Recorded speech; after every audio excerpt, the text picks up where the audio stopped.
নমস্কার সকলকে। আপনারা সবাই কেমন আছেন? আশা করছি খুব ভালো আছেন। আমার আরেকটি ব্লগে আপনাদেরকে অনেক অনেক স্বাগত জানাচ্ছি। দেখুন, প্রায় 7টা বাজতে যায় সকাল, আর আজকে উঠতে দেরি হয়ে গেছে। ঘড়িটা আমাদের একটু ফাস্টই থাকে, তাও জানি না কেন দেরি হয়ে গেল। মনে হয় মেঘলা মেঘলা ওয়েদার, তো সেই জন্য। একেই শীত, তার মধ্যে মেঘলা ওয়েদার, কার ঘুম ভাঙে বলুন?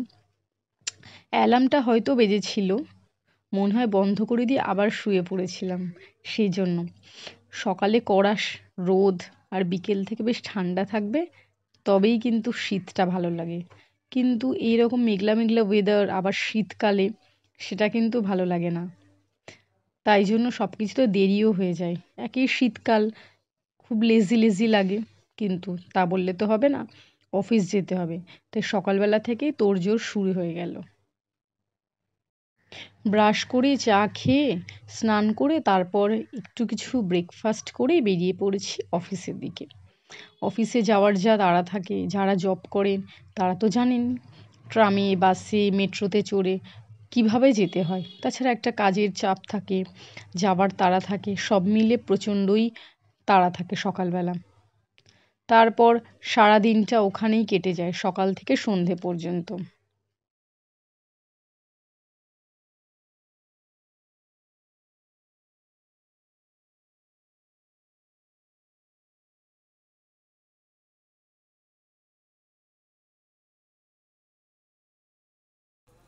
কাজ শেষ করে এবার ফেরার পালা।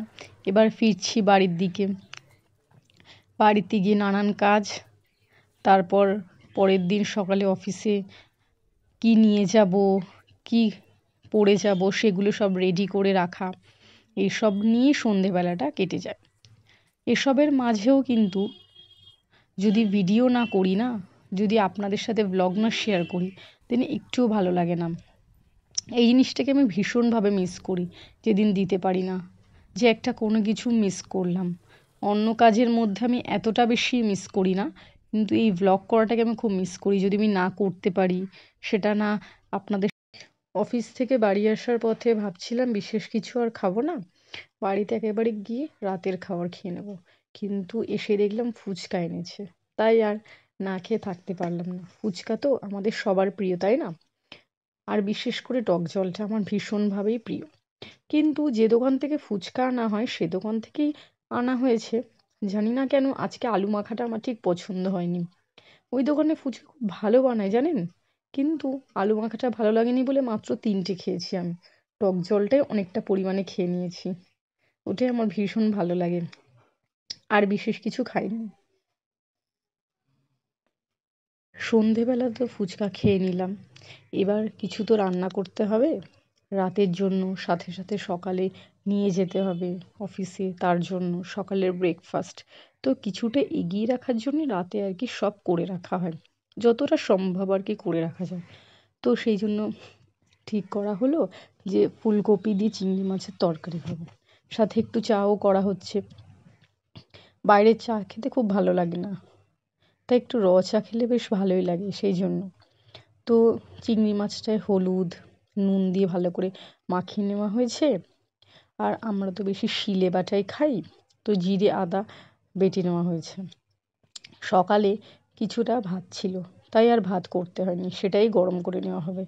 শীতকালের বেলা তো তাড়াতাড়ি দিন চলে যায়, দিন ছোট, কিছুটা এখন বড় হয়েছে যদিও, কিন্তু তাও না সময় খুব তাড়াতাড়ি কেটে যায়।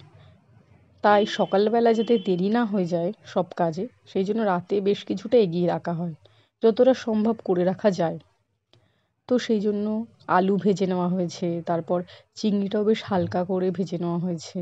চিংড়ি বেশি ভাজলে শক্ত হয়ে যায়, সেই জন্য হালকা করেই ভেজে নেওয়া হয়েছে। আর ফুলকপি দিয়ে চিংড়ি মাছ খেতে খুব ভালো লাগে। অ্যাকচুয়ালি শীতকালেই তো ফুলকপি, বাঁধাকপি, বিনস, বিট, আরও বিভিন্ন রকমের সবজি, পেঁয়াজ কলি, এসব খেতে ভালো লাগে। গরমকালে কিন্তু বিশেষ সবজি পাওয়া যায় না, আর এই শীতকালের সবজিগুলোই যদি গরমকালে খাওয়া যায় অতটা ভালো লাগে না। যখন যে সিজনে আর কি, সে সময়ের ফল, সে সময় সবজি খেলে বেশ স্বাদ লাগে আর কি, আর ভালোও লাগে। তো ফুলকপি বাঁধাকপি এগুলো যেমন খেতে বেশি ভালো লাগে, তার সাথে সাথে এগুলোতে কিন্তু গ্যাসও হয়, সেই জন্য ফুলকপিটা বয়েল করে নেওয়া হয়েছে। সাথে সাথে ফুলকপির মধ্যে পোকাও থাকে, তো সেটাও চলে যাবে একটু গরম জল করে দিলে আর কি। আর সকালের জন্য এখানে পাঁচমিশালি তরকারি, কাঁচা কুমড়ো, মটরশুঁটি, শিম, বেগুন দিয়ে, এতে বিনসও রয়েছে, সব দিয়ে একটা তরকারি। এটাও বেশ ভালো লাগবে, কারণ পাঁচমিশালি তরকারি রুটি দিয়ে বেশ ভালোই লাগে। এরপর সাথে সাথে চিংড়ি মাছ দিয়ে, আলু দিয়ে আর ফুলকপি দিয়ে যে তরকারিটা হবে, ওর জন্য যা যা দরকার আর কি, টমেটো, জিরে, আদা বাটা, হলুদ, নুন, কাঁচা লঙ্কা, সবই আস্তে আস্তে রেডি করে নেওয়া হচ্ছে। কারণ কি, যে কোনো একটা তরকারি হবে, তাই আমি আর কিছু করিনি। মা বলল যে তুই করতে হবে না, আমিই করে নিচ্ছি। যদি অনেক কিছু করা হতো তাহলে হেল্প লাগতো আর কি, তো একটা বলে সেই জন্য মাই করে নিচ্ছে, আমাকে আর বিশেষ কিছু করতে হয়নি। দুপুরে বেশ কিছু রান্না ছিল, সেগুলো দিয়েও হয়ে যাবে। তো ফুলকপিটা হালকা করে ভেজে নেওয়া হয়েছে, একটু লাল লাল হবে আর কি। আর ফুলকপি ভাজতে জানেন অনেক তেল লাগে, আপনারা তো জানেনই অবশ্যই, যে তেল না দিয়ে ভাজলে ভালো লাগে না খেতে। তো ফুলকপি আলুটা শেষে দিয়ে তার মধ্যে মশলাটা, যা যা মশলা আর কি লাগবে সবগুলো দিয়ে ভালো করে মাখিয়ে নিতে হবে, অর্থাৎ তেলের মধ্যে ভালো করে নাড়াচাড়া করে নিতে হবে, না হলে স্বাদ লাগবে না। আর মশলা যদি ভালো করে না মাখিয়ে ওর মধ্যে না মিশিয়ে না ভালো করে কষানো হয়, তাহলেও সেটাও ভালো লাগে না। কারণ গরমকালে সাধারণত আমরা তেল মশলা খাবার কম খাই, খেতে ভালোও লাগে না। গরমকালে একটু টক টক জাতীয় খাবার ভালো লাগে, যেমন ফুচকা যে খেলাম সেটা কিন্তু গরমকালে দারুণ লাগতো, টক দই এসব ভালো লাগে। কিন্তু শীতকালে একটু একটু তেল বেশি দিয়ে রান্না করলে খেয়ে মজা আছে। তো সেগুলো সব করে নেওয়া হচ্ছে আস্তে আস্তে। ফুলকপি আলু, এর মধ্যে এবার হলুদ, পরিমাণ মতো নুন, তারপর কাঁচা লঙ্কা, কাঁচা লঙ্কা দিয়ে তরকারি কিন্তু খুব ভালো স্বাদ হয় যদি সেইভাবে করা যায়। কারণ গুঁড়ো লঙ্কা অনেক কিছু মেশানো থাকে, যার জন্য কিন্তু দেখতে ভালো লাগে, কিন্তু কিন্তু ভালো লাগবে না খেতে, সেই জন্য। তাই জন্য যতটা সম্ভব কাঁচা লঙ্কা দিয়ে করা যায় ততটাই ভালো, সেটা স্বাস্থ্যের জন্যও ভালো, খেতেও ভালো লাগে। আর গুঁড়ো লঙ্কাটা একটু রঙের জন্য একটুখানি দিলে ভালো হয়, কালারটা হয়, সেই জন্যে আর কি দেওয়া উচিত, তাছাড়া না দেওয়াই ভালো। তারপর এখানে রয়েছে জ্যান্ত মাছ, শিঙি মাছ আর কি, কাঁচকলা আলু দিয়ে করা হয়েছে, একদম পাতলা ঝোল, স্বাস্থ্যের জন্য খুব ভালো। এটা আর কি আমি রাতেই খাবো।